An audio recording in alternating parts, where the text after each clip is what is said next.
try to educate their colleagues about these problems. Other physicians feel that you don't mess with another physician's treatment protocol no matter what's going on with the patient, and there's no way they're calling anybody else.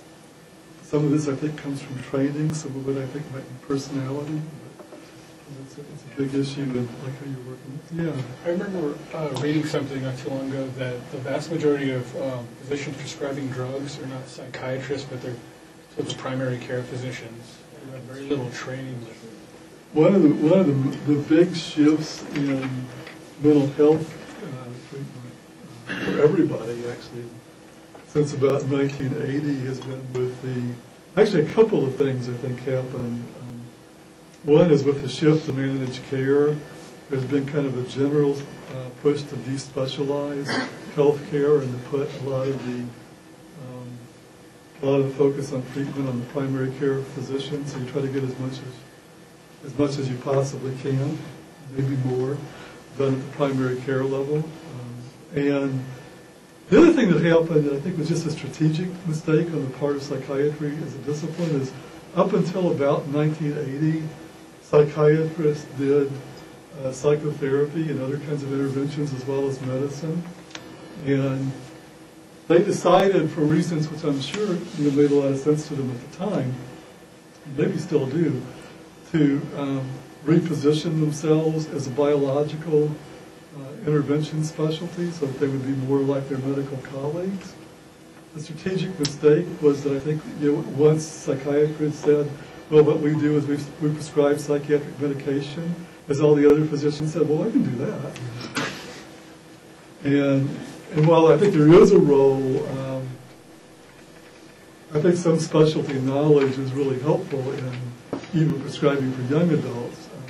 Certainly, if you move into like children or older adults, where you get this variation in reactions and more negative reactions to medications, psychiatric expertise is really useful. And again, especially in anything involving older adults, I think gero expertise, whether it's geriatric medicine or geriatric physical medicine, family practice, or internal medicine, or geropsychiatry, can be really important as part of it. Although again, what people are actually willing to do with that in terms of intervening in somebody else's case is also a big issue. But like for my father, he's a very, very difficult man. And when he became sick, he became intolerable. And there's no way. I've been sent to a psychiatrist, my mom's been sent to a psychiatrist, and my brother's been sent to a psychiatrist, because there's something wrong with all of us, but he's perfect. So his personal physician happens to be a neighbor and a very good family friend, lives 4 houses up, thank God, comes over on Sunday afternoons, entertains. It's a beautiful thing.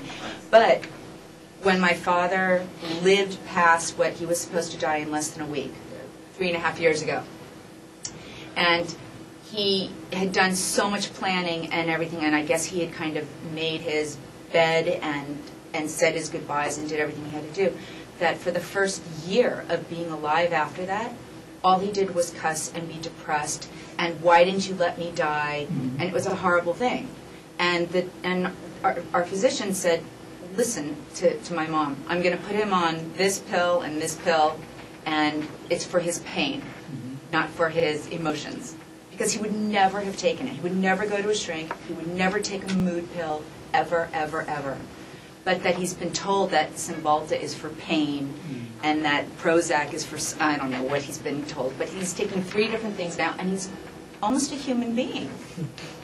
For exactly those kind of reasons, and one of the pushes now, particularly for the treatment of depression in later life, is to get co-location of services or to work with primary care physicians in treating depression. But I think we're actually pushing that argument further than we should. That's more about depression than not delirium. Another whole realm of causes is physiological imbalances. Some of the, it can be lots of different things, but some of the most prevalent ones are insulin regulation. If you've got diabetes and your insulin levels are not well regulated, it can be either high or low. can throw you into a delirium state. Thyroid levels, either high or low, can throw you into a delirium state. Electrolyte levels, especially potassium levels.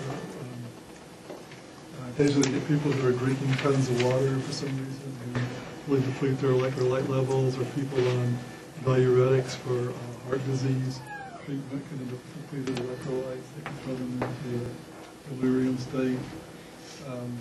As is true with children, less so with young and middle-aged adults, but true again with older adults.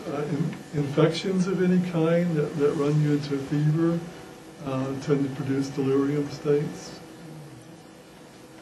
Malnutrition can do it.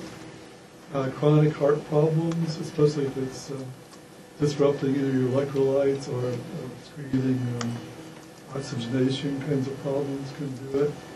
And of course, as is true at any age, intoxication can do it. It's one of the reasons we get intoxicated. Do they all look the same? Does a delirium caused by infection look the same as malnutrition or medication reaction or anything like that?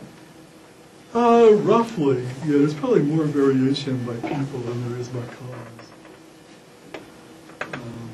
So you can't tell. I mean, looking at the symptoms, you have to go through everything.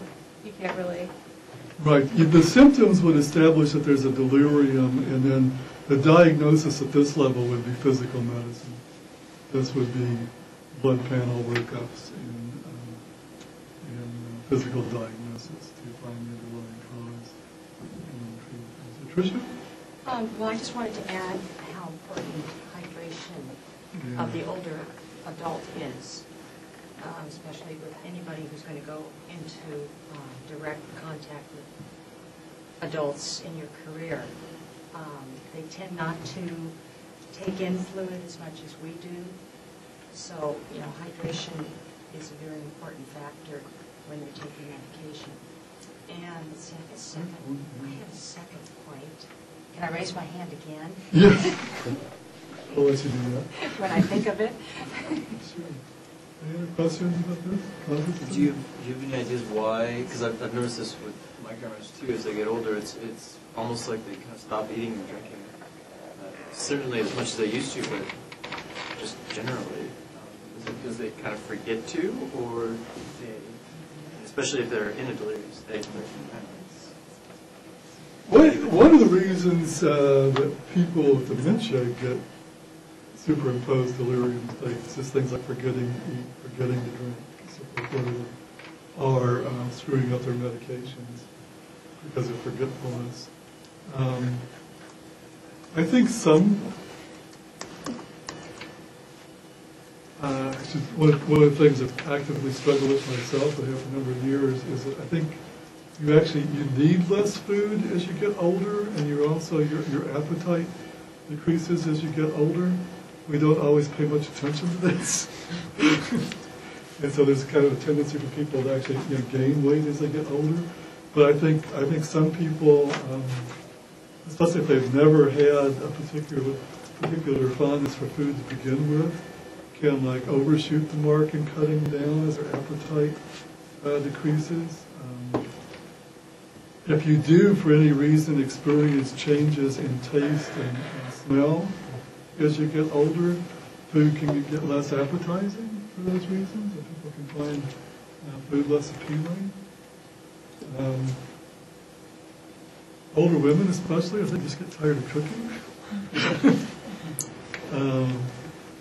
Older people living on their own often don't, if your thinking and values about cooking and eating have always centered around doing it with other people, and then you find yourself on your own, I think some people just quit doing it because they've never cooked and eaten by themselves, and so they start eating badly and maybe less for those kind of reasons.